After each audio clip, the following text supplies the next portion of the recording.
Well, let's talk about the NFC Championship game now, in which the Seahawks downed the Rams 31-27. Kieran O'Donovan, if the AFC Championship game was a chore to watch, this one was a joy to watch. These two teams, these divisional rivals in the NFC West, have given us three of the greatest games we've seen all season. It's been a great trilogy, and it got a fitting end last night. Yeah, Jordan Rodriguez said it during the week, just to quote her once again this season, but on NFL Daily during the week, whatever happened in the AFC Championship, this was the Super Bowl. That's as blunt as she could have been about it, and that's what she said as far as she was concerned. And it's hard to disagree on the back of that. That was absolutely class last night. It was just from start to finish.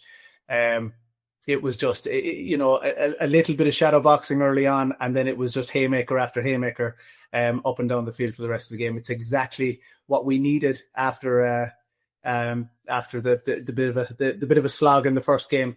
You talk about, there's so many talking points in this game. You could talk about a redemption story for Sam Darnold, talk about the legend of Matthew Stafford and coming up short, and in cementing his Hall of Fame status, which I think is safe enough as it stands, but what an end it would have been to his season. Talk about massive contributions from the likes of Cooper Kupp, who was emotional with Stafford after the game, having, I thought had a huge understated contribution, not just in important catches, but in pass blocking situations, in run blocking situations. I thought he was outstanding. And then you can narrow it down to fine margins again. When everyone was clicking, all of the stars came out to play. Raheed Shaheed with an absolute, a dagger early on to get the Seahawks going. Sam Darnold putting the ghost to bed, so to speak. But it came down to those fine margins again, and that Achilles heel of special teams for the Rams. And we talked about how special teams could be the sword that they fell on, and that's exactly the way it proved last night. I know Rick Woolen gave them one back last night after the dropped fumble, but you have a special teams coach fired during the season for these kind of blunders. I think it's Xavier Smith, wasn't it? He dropped one early on. He was allowed out there to catch another one, did the exact same thing, and it just cost them so dearly. I can understand, and okay, you can talk about individual mistakes. It happens to the best players in those big pressure moments sometimes. But to your point, and we've talked about this, the league has been talking about this, the Rams are almost a complete team. This is the one Achilles heel that they have. And that ball drops out of the sky. He obviously loses it in the light or loses the flight somehow. Well-coached special teams players vacate the area when that happens, right? It's not he tried to catch it and he didn't. He lost the ball and he should have just gotten out of there, because the one thing you can never do is create a live ball opportunity for the opposition. That's the 101 for kick returning, right? Particularly when in the first one that he dropped, I think that was a more obvious get away from it situation. What do they say? PETA, isn't it? PETA. Peter. Poison. But the lights just seem to be shining in his eyes. I keep meaning to look up where that comes from. Why is it PETA? I don't know. Family Guy references. But the lights were shining in his eyes. The gunner had got had made a beeline for him, had gotten away from his block. I mean, he was going to get nailed even if he caught the ball. I thought he had absolutely nothing to gain from even trying to catch the ball. You're talking about maybe 2 or 3 yards. I couldn't agree more. Just step away from it. Same as Mike Vrabel didn't want to take any chances last night. That crowd was deafening, and you could hear every single one of them imploring him to drop the ball twice. And there would have been no shame in just stepping aside, take your medicine, and see what happens on the next play. And now, as I said, Rick Woolen down the other end, he's lucky. He's a lucky boy that the Seahawks won last night as well, because there would have been a very short line of people to blame, having, the way everybody else showed up. And everybody else showed up. Sam Darnold, a special mention and special credit for him. Talk about a redemption arc, a guy who was, fair enough, he was a third pick. He wasn't a bum. He wasn't a 4th, 5th round pick, but he's been declared a bust. He's been declared a joke. Sam Darnold seeing ghosts has become a meme. He's on his 5th team. He's been through some terrible situations. Who was it that Sam Darnold saw ghosts against? Was that the Jet? Was it the Patriots? Was it Patriots? Yeah, sorry. Over the Jets. So what an opportunity to put that one to bed. I saw another stat as well today. He's the first ex-Jets quarterback to get to a Super Bowl. And that's, if you that's a powerful curse, lads. That's a powerful curse. Even when you're out of the building, it still extends. You have to be an ex-Jet by the time you get to the Super Bowl, because I know Aaron Rodgers is an ex-Jet and he got to Super Bowl, but no, it has to be in the right order. No, I mean, like he had to be every bit. We talked about what he didn't have to do last week, but he had to be absolutely on his game. And again, listening to, I think it was NFL Daily during the week, and in fairness, listening to Shane on the show here last Thursday, Shane was wondering, were they going to bring back that element of the playbook where they had not been explosive? They had been one of the most explosive downfield teams early on in the season, and it's like they just lost that part of the playbook. And that was the question: could they find it again? Could they be explosive? Could they find Jackson Smith-Njigba, Raheed Shaheed? And he absolutely had to be. And it's not as if the Rams laid an egg on defense either. I mean, they were absolutely ravenous at times. I can't remember who it was that broke through the line at one point and absolutely body slammed Darnold. You had, I think it was Kobe Durant, made some like incredible plays. He had a great peanut punch on in the secondary. There was some really, really top class examples of excellent coverage on both ends of the ball. I thought Nick Manwari for the Seahawks was exceptional as well. But huge credit to Darnold, who proved not that he didn't have to be a passenger on this team. He could actually lead it. And he was as cool as a cucumber last night. And with Matthew Stafford breathing down his neck, throwing for over 374 yards, I think, 3 touchdowns. 2 quarterbacks were outstanding. And the last point I'll make as well is, it was a great point by Rory on the show last Thursday. He asked you guys who were on, not who do you hope gets to the Super Bowl, which pairing did you think would give the best game? And I think the general consensus was Rams Patriots, because we had not seen that version of the Seahawks in so long. But give me that version of the Seahawks in the Super Bowl and give me that level of entertainment, and no one's going to be disappointed. Brian, one reflection I had watching this game is that the best coached team won across the board. And I mean, offense, defense, special teams. And you think about the culture that Mike Macdonald has created there since he went in from the Ravens. Defensive-minded head coach. We touched on this briefly in the Instant Reaction podcast earlier, and we talked about that really evocative video that the Seahawks pulled out where in the run-up to this game, where they showed Macdonald's opening, address to his players, and he showed them a video of Lumen Field in January with the rain sheeting down, and he said, "This is Lumen Field with the 12s in January. Shitty rain, great for us, terrible for them." And he said, "This is where we want to be in January. We want to be playing this game, AFC Championship game, at home to get to the Super Bowl. That's what's in our control. That's what we're working towards. That's the vision." Right, that was 2 years ago, so it took him an extra year. Big deal. But the culture that he's created there, I mean, if it's raining in Seattle today, they are singing in the rain. From where they stand, the sun is shining all over the place, because he came in there with a great coaching team around him. And I've been really impressed by, and you saw it on display last night, they can win in different ways. They don't have to fully lean on their defense when they weren't necessarily having a great night. They showed up in big moments, in fairness to them. They don't have to have all their stars playing all out all the time. They get contributions from the likes of Jake Bobo. As Kieran mentioned, they found a way to stitch Cooper Kupp in. Cooper Kupp is not Super Bowl MVP Cooper Kupp. Damn it, he can still do a job. John Schneider, the GM, gets huge credit, as we've talked about, for shipping the right players out and bringing the right players in. They took a chance on Sam Darnold, and everything has paid off for them. All of those things that they put in place at every level have gotten them here. And, it again, like with Vrabel in New England, shows what's possible when you make the right decisions at organizational level and when coaches put in place the right plan with the right players. Yeah, I just want to touch on Snyder first, because you're just on there making decisions to move off of players. Well, he made a very difficult decision to move off Pete Carroll. He's such a stellar head coach. Obviously, he had a difficult time in the Raiders, but I'm sure that was a difficult decision they had to make. It wasn't like a big Bill Belichick situation where it looked like time had evolved and he wanted to move on. Like, Pete Carroll still felt like he could coach, and it was a difficult move, but they saw the future for the team.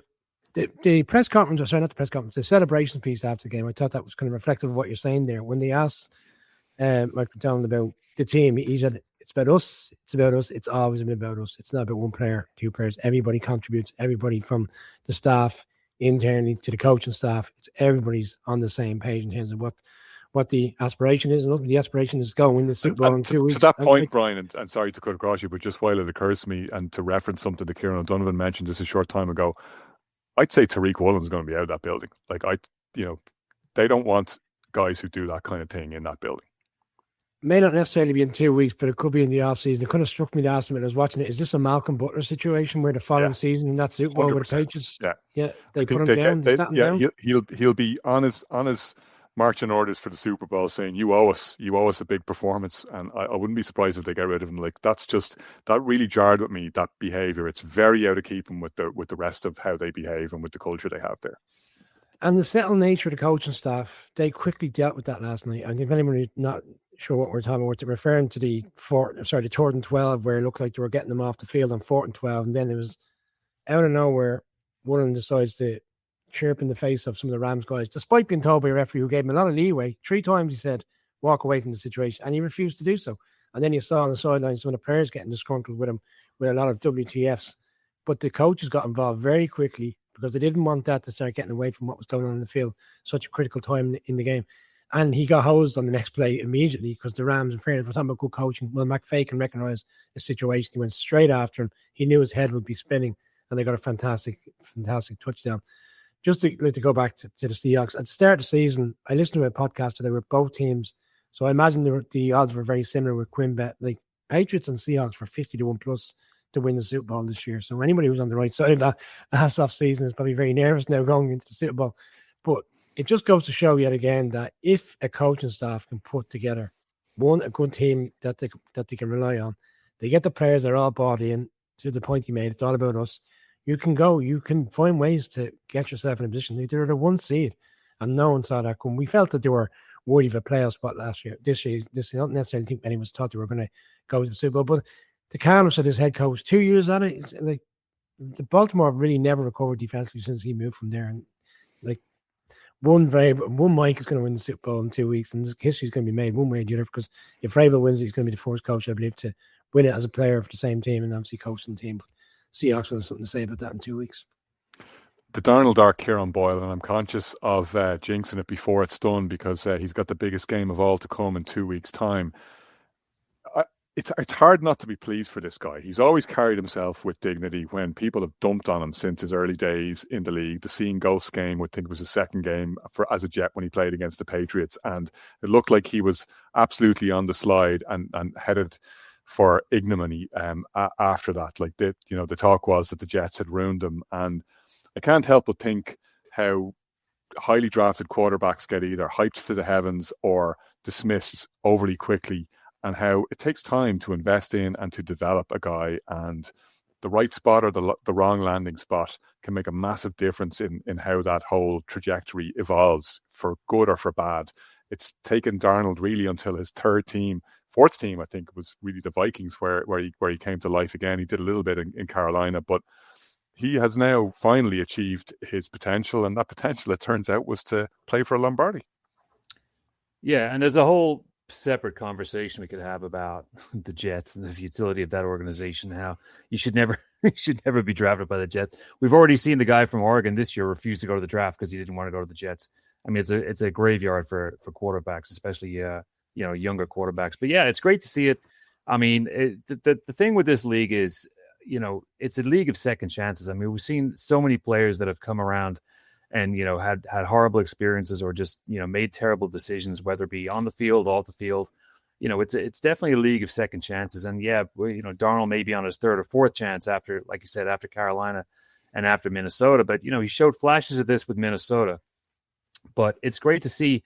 I mean, it's a further conversation of what Macdonald has done. And to that point, and there's been a lot made, and we talked about it on the show, and we did kind of dump on him as well about his collapse against the Lions in the game where they were going for the number 1 seed last season, the last week of the regular season when he was playing for Minnesota, and then what the Rams did to him in the first round, in the wildcard round in the playoffs, then when they got dumped out at home. But I mean, as much of that was down to him not having an offensive line in front of him as, Sam Darnold seeing ghosts, and just goes to show how these narratives can take hold. And now the same people who were kicking Sam Darnold for years are all rallying to the banner of, oh, what a fantastic story this is. And it'll be all over the media coverage about Darnold in the run up to the Super Bowl, which he deserves. And, you'd have to say I mean, this doesn't matter whether the Seahawks or the Patriots win. It's a great story either way, but for him, that would be some kind of sweet redemption. Yeah, and I mean, and he's had a tough time against the Rams the last couple of seasons, a bunch of turnovers, bunch of sacks too. And I mean, he probably had a game of his life yesterday. 25 for 36, 346 yards, a touchdown. I know he had 3 sacks, but I mean, he's going up against Poona Ford, Braden Fisk, and monsters like that. So, but going back to the earlier point, I mean, it's great to see a player like him, just being maligned, and that whole phrase about a game manager, and he doesn't have the necessary skill to lead a team.